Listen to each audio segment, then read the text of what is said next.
And so what I found was that as I went through my experience of dealing with these things in this 7-hour meditation, I reached a point to where I felt like I was floating in space. And there was nothing around me. Everything was just blackness. I had relaxed that far. And I saw a golden being. At first I would have told you it was a dragon. I now understand it to be my own Kundalini. Okay? Had grown out of my back. And had come out of my back around and faced me. And it was gold. And it had ruby red eyes. And usually red eyes are, at least in my own opinion, considered to be bad or evil, but it was love, man. It was passion. It was not spoken, but understood to me that my Kundalini was helping me to breathe out my negative energy and breathe in positive. And so as I breathed, every breath felt like 10 breaths. And much, much more. Now pause there for a second. All right. So the second part of what I was trying to say that you've never heard from a man is how to deal with fear. And it's so profound to me that I've never, even through therapy, even through anything, I've never heard anybody talk about how to deal with fear. Supposedly, a man is supposed to be the knowledge bank of how to deal with fear. Yet I've never heard no man nor no woman ever tell me how to deal with fear. But I'm gonna give it to you right here for free. I'll tell you exactly how it works. Okay. I really should save this for when I talk about me and my management career, but in all honesty, because that's where I learned it at. But I feel it in me to say it right here, and maybe it's for a reason because of my next spiritual experience. So I'm gonna let it out, and that is the way to deal with fear. And you have to understand this. See, in reality, the reason why there are bullies and there's that phase of life, the reason why God allows that phase of life.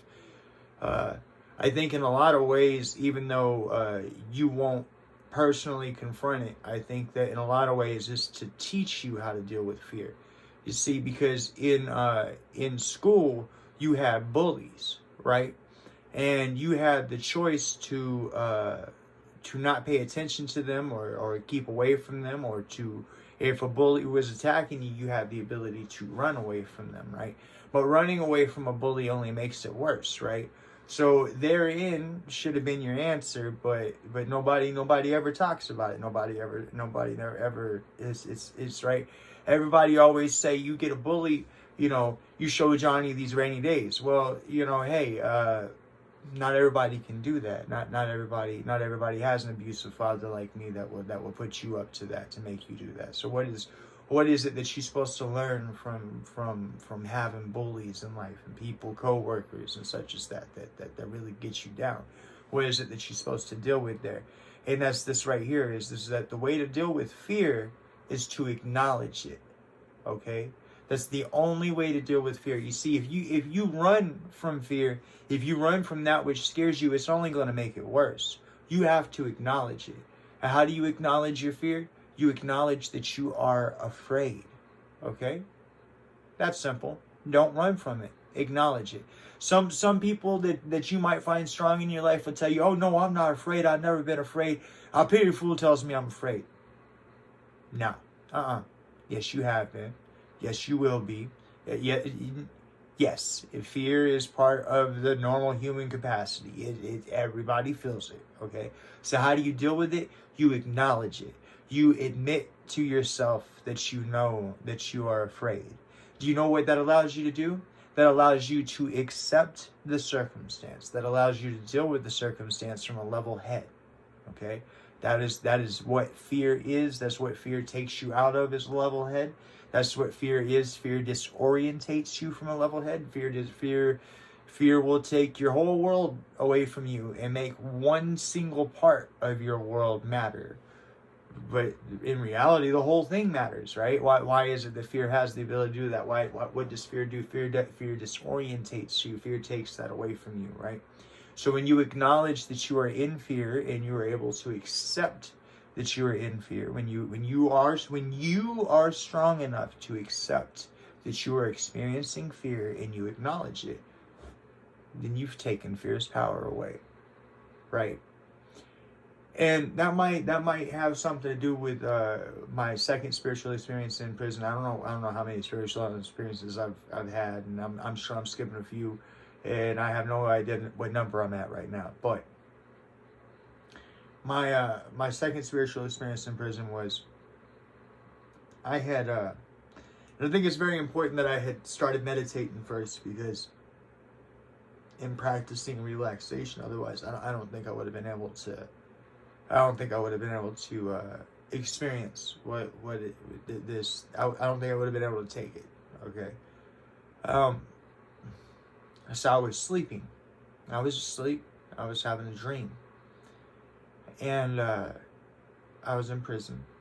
I was clearly in prison. So there was no alien abduction or nothing like that, because I was locked down. Right. The whole world wouldn't know about it. UFO shows up. Whatever. I was walking down a highway, okay, in the middle of the desert, and I've been in the desert a few times, but it's just nothing about the desert ever really stuck out to me. It's just sand, right? There's some pretty spots when you have like mesas and rocky parts and such as that, but nothing ever really stuck out to me about the desert. But I was walking on this highway in the desert, and there were no cars. And it was dusk. I don't know if the sun was in front of me, so I would say it was dusk. And out of nowhere, these two lightning bolts come down on either side of the highway.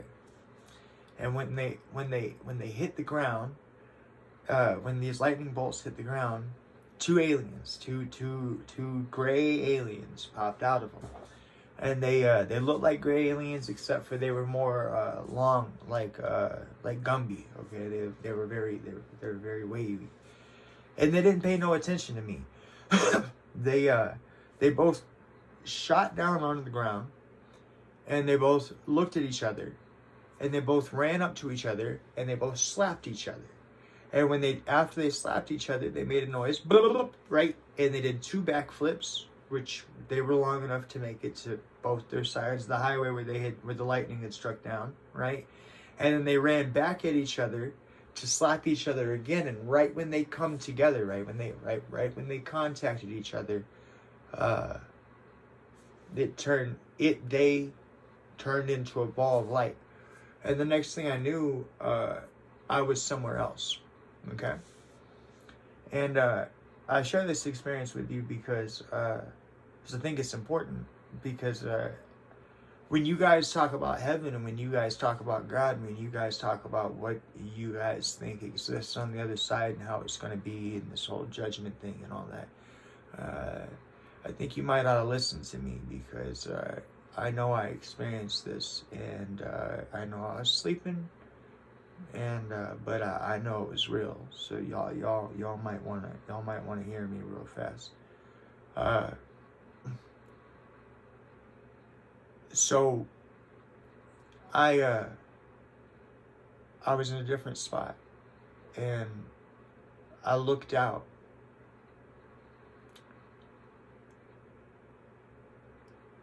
and now some of this might sound a little strange. Again, it was a dream, but at the same time, it was a spiritual experience. I know that. So I don't know if my surrounding environment actually really did concave around me, or if that I was perceiving it that way so that I could understand, that I was able to see beyond my normal perception enough to see that there was more than even that. And what I remember was, it wasn't clouds, it was a white environment, white like the board behind me, but it wasn't ground either. I don't know. But what I want to tell you about is the beings that I saw there. Hopefully I don't mess myself. Oh yeah, I will mess myself up if I flip it around. This right here. So I'll pull Lita Tripuna Sandaria out. You see the four hands? Okay. When I crossed over and I went to heaven, this is common. Okay? This is what everybody looks like. Four hands, multifaceted, okay? There are beings that look like this. There are beings that are insectoid. There are beings of butterfly. There's all of it. Any and everything that could be created in imagination has already been created in reality. And when it goes to heaven, we all share the same place. Okay?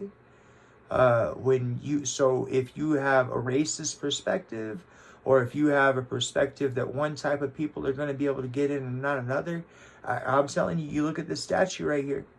Okay? Brother, you in for a shock. Okay? The other side is beautiful. Okay? But it is very, very different. And you as a human being, thank you very much. You as a human being, do not possess the perspective. I don't possess the perspective. I'm telling you, I don't possess the perspective to understand what exists on the other side. So when we get out of our cycles of reincarnation, rebirth, or whatever it is, that you have no concept. I have no concept of what exists if we move on into the heavenly realm. It's just, and it is beyond. It is at least beyond our perception twice. Okay? All right? And some of the beings and the ways that they are faceted are even then still beyond our capability and our capacity for understanding twice. Okay? Because it was very clear to me that there were things about the beings that I was seeing that I wasn't seeing all of them. And it was because I didn't have the perception. And the reason I share this story with you directly after I shared this story with you about that, why is it that we are okay with talking about violence but not sex, is because while I was standing in this white environment, a woman, I think, walked over to me. She was a very much different species, but she was feminine. And there was something about her face, something about her mouth that was different, but I didn't have the perception, if that makes any sense to you. And I give you guys a little forewarning. This part right here is rated R, but I keep it down for you. She led me over to a waterfall, a beautiful waterfall. Okay. And there was a place to lay down, like it had been carved out of rock. And when you laid down, there was a stream that went around you, and it was warm and comforting. But the waterfall wasn't water. The waterfall was smoke. It was a waterfall of smoke, and it was carved out of rock specifically for beings to lay their head back in. Okay, and I laid my head back in it. And I inhaled. And to say the word high isn't even the right word, because to say the word love isn't even the right word. I don't even know what it was I was experiencing, but it was coming from that smoke. And as I laid back there, she indicated that she was going to do something with me, and I indicated with her that I was comfortable with it, and I will try to keep this as G-rated as possible. So I will say that she, that being, performed fellatio on me while I laid my head back in this waterfall of smoke, and it was spiritual, not perverted. I don't know how to explain that to you. And she grabbed my attention, and I leaned my head up out of the smoke, and I looked at her, and she said, "This is heaven." And I said, "What?" And right then, pop! The cell doors open, right? Announcer come on the radio. "Chow time, boys.